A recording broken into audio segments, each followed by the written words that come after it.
This is an unboxing video for Tainted Grail, Kings of Ruin. And this is the Be a Hero Gaming channel where we talk about all things gaming and also how to be a hero in real life. The reason why I love games like this is because I love making progress in a game.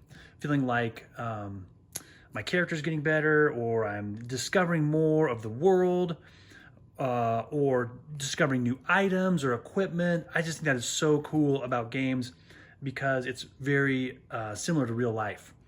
The reason why we like that kind of stuff is because we as human beings love progress. And so making progress in a game is great and it's a lot of fun, but remember, this is artificial. But if you're making progress in your life, it's real. So don't be overwhelmed by that, thinking you have to make all the progress in one day. A little bit of progress every day is what's really gonna make you miles ahead in the future. So just try to find something every day you can make a little bit of progress, a little bit of real life experience points so that you can level up maybe at the end of each week or month and make you feel fulfilled because you're making progress in your real life.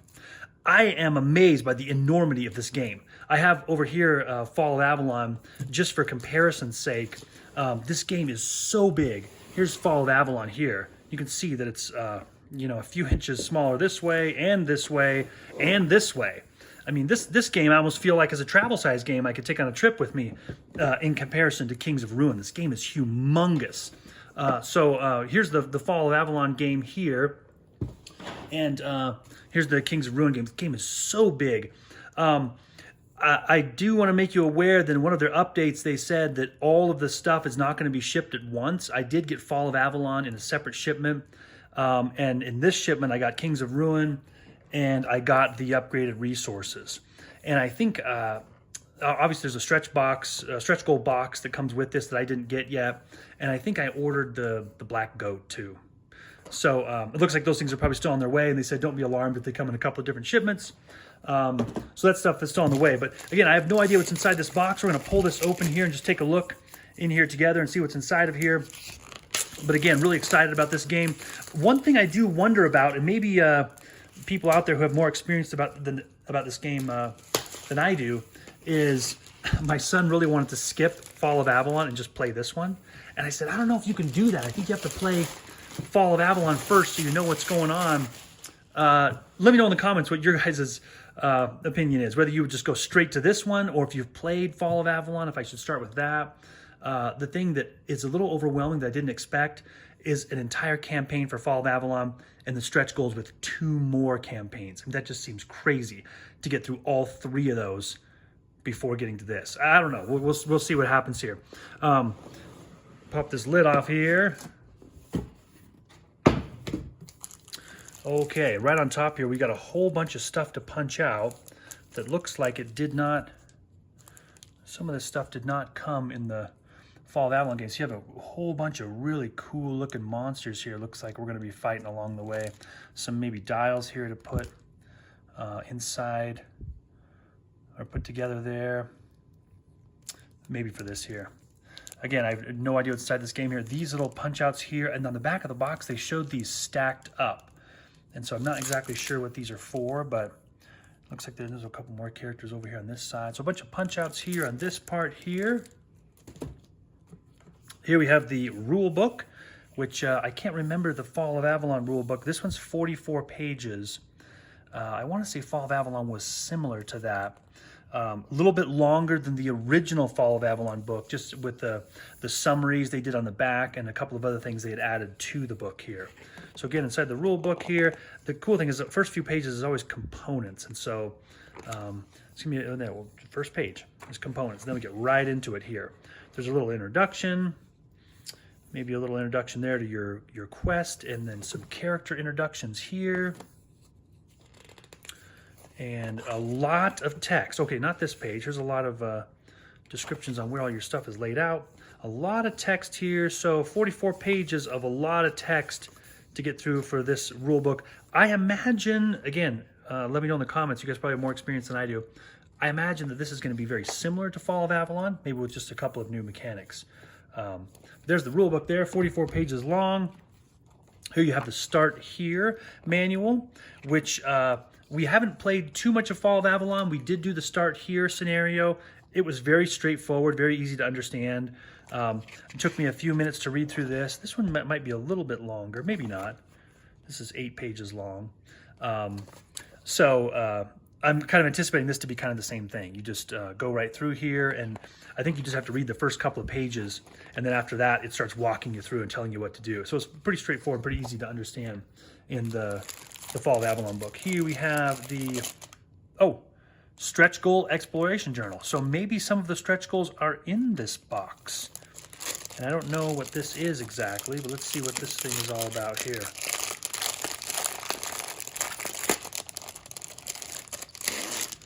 The stretch goal exploration journal.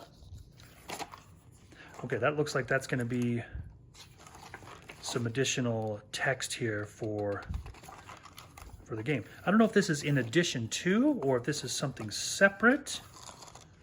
I don't know, but it looks like, and this game does have a decoder thing it comes with, so you can decode some of this red stuff here to see what it says. And but this looks like a bunch of entries here that you'll probably read through. So this is probably part of the campaign or something additional. This is the secret envelope. Do not open this until instructed. It feels like there's a book or maybe some punch outs or cardboard or something inside there, or some cards too. Okay, very cool. I love secret envelopes. I think that's a lot of fun.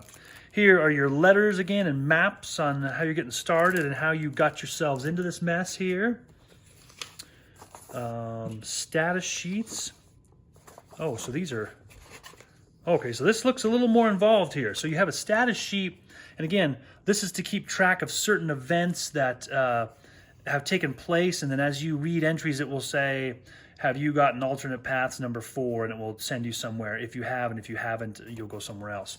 But this is front and back for some notes here, and then there's another one. So Fall of Avalon only had one of these, and then front, oh, this looks like maybe the same thing on the front and back. Yeah, okay, this is the same thing on the front and back. But still, a little extra to keep track of, so it looks like there might be a little bit more to keep track of in this game in between sessions.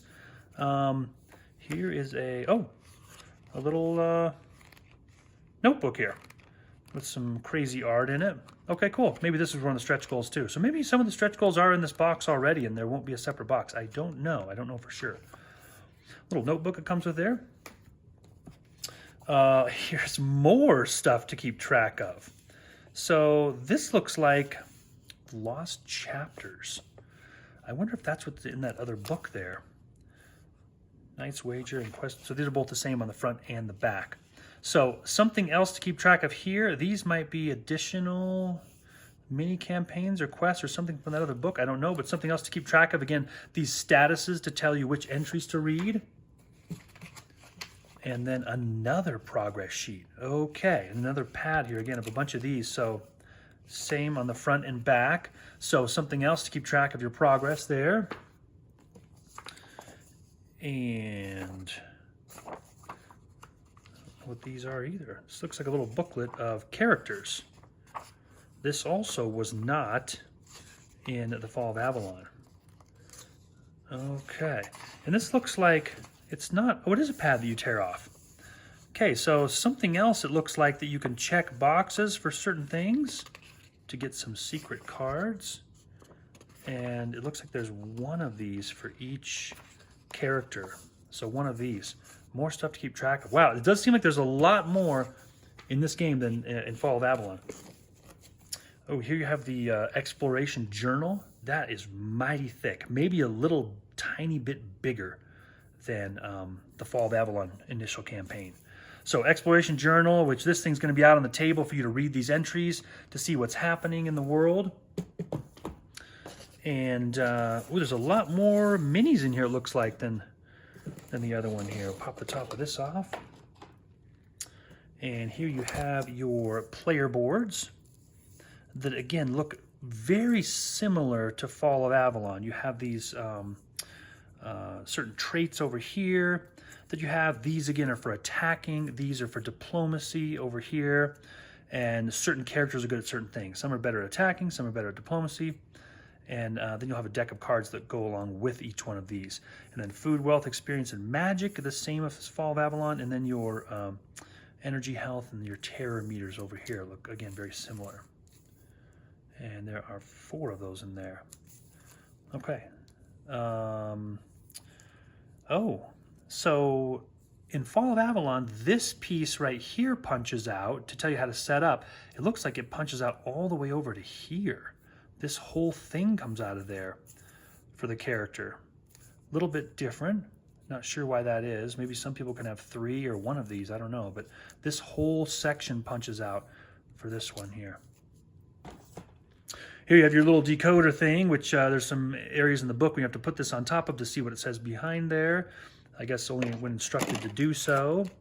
There's a couple of dice here, 1 additional dice that Fall of Avalon did not have. And I understand that one of their updates, they made a mistake in the Fall of Avalon box where one of these dice was supposed to have a blank side, and they accidentally put the Kings of Ruin dice in the Fall of Avalon box, which I checked, and I did, in fact, get the Kings of Ruin dice in there. So they said, I think they said they're going to send dice to everybody, just so you have to put in a claim or whatever. They said in the meantime, just to mark one side as blank and the other side as the X for Kings of Ruin. But I think they did say something to the effect of just sending dice to everybody, so they didn't have to put a claim in for who got the wrong ones and who didn't. But there's the dice for that. Again, you're going to have a bunch of cubes here to keep track of your experience points and food and statuses. These look like the little buttons to put together that little rotating dial. A couple of standees here for the miniatures. I don't know what that little white thing is. A couple more little standees there. So there's not going to be a whole bunch of miniatures on the board, or I guess not miniatures, standees, some miniatures.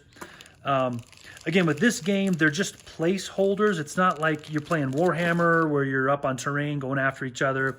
I think they're just placeholders for where your minis are, or where your character is, and where the enemies are on the map is really all that's going to do there. And these actually look pretty cool here. Here's not sure what this is. It's a candle man, maybe dripping candle guy.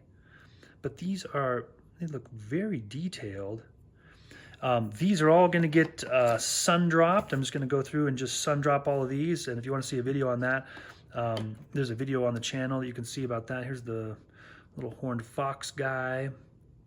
And when I did those, you know, they have these little tiny mold lines on here you can barely see. Because I wasn't going to detail paint them, I really just cleaned up. There's some little notches on the base here that I kind of smoothed those out. And the mold lines on the model, I didn't even bother with them. I just went ahead and primed them because they're just going to be highlighted anyway to make them look a little bit cooler on the board. But the cool thing is it goes really quick and it makes a pretty big difference. This looks like a scary lady. Here with a bell. The one thing I do like a little bit better about this game over Fall of Avalon, I felt like I can't remember what they were called,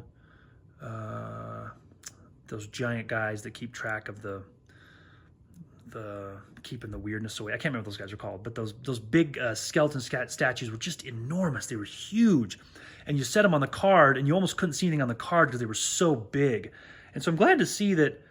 I don't know if these are going to serve the same purpose. There's 3 of these, but I'm glad to see these are a little bit smaller, just because it doesn't take up as much room on the card as those humongous ones did. But again, the gray plastic doesn't look bad because they're pretty detailed, but doing that do-it-yourself sun drop does make a huge difference on these. Makes all the details really stand out, gives it kind of an antique-y look, and just a little bit more immersion for the game here.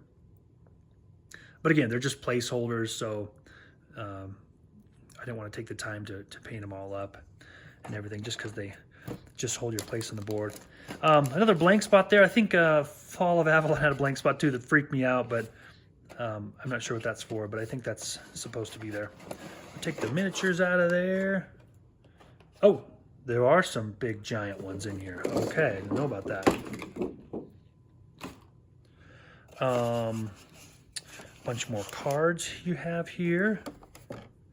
The secret cards, which I guess you're going to get along the way, which are going to give you certain things. This must be a stretch goal pack. There's a little pack of secret cards here too. I don't know, maybe all the stretch goals are included in this box. That I don't know about.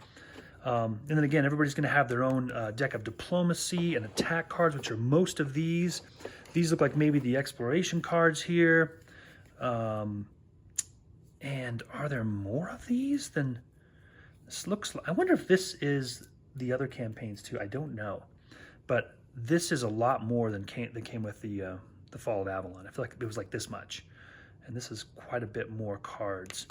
And again, this is a little bit different, I think, than Fall of Avalon, where you start out one side, it's like the weirdness, it's all foggy, and if you venture out into there, there's bad things that can happen to you, but you can flip the card over to push away the weirdness or the fog, and it becomes a little safer, as opposed to Fall of Avalon, where there's some ability or action you can perform on the back.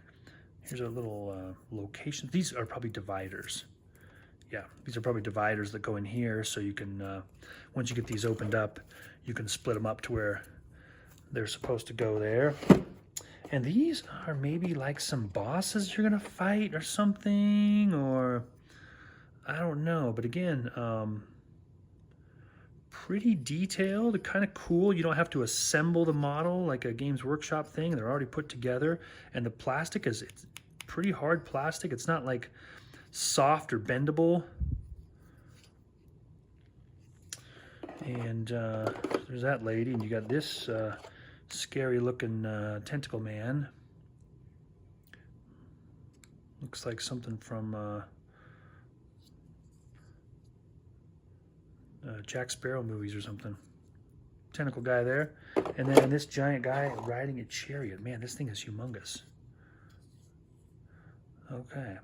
So that's what these look like. Maybe I'll do, once I put the sun drop on, this guy's got a really big sword and some tiny horses. Maybe once we put the sun drop on these, we'll do another video just to see what they look like afterwards. Again, it just makes the details and the shading stand out a little bit better. That might be a little, this is like loose here, so yeah, that might be a little tricky to get inside of there, but I think we can make it happen.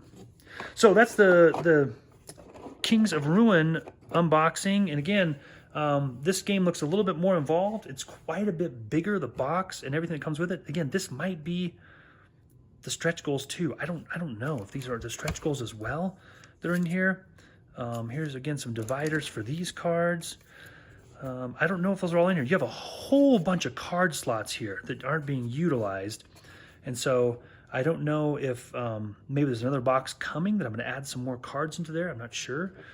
Or if you can want to sleeve these, have some extra spots, because once they're sleeved, they're not going to fit into here anymore.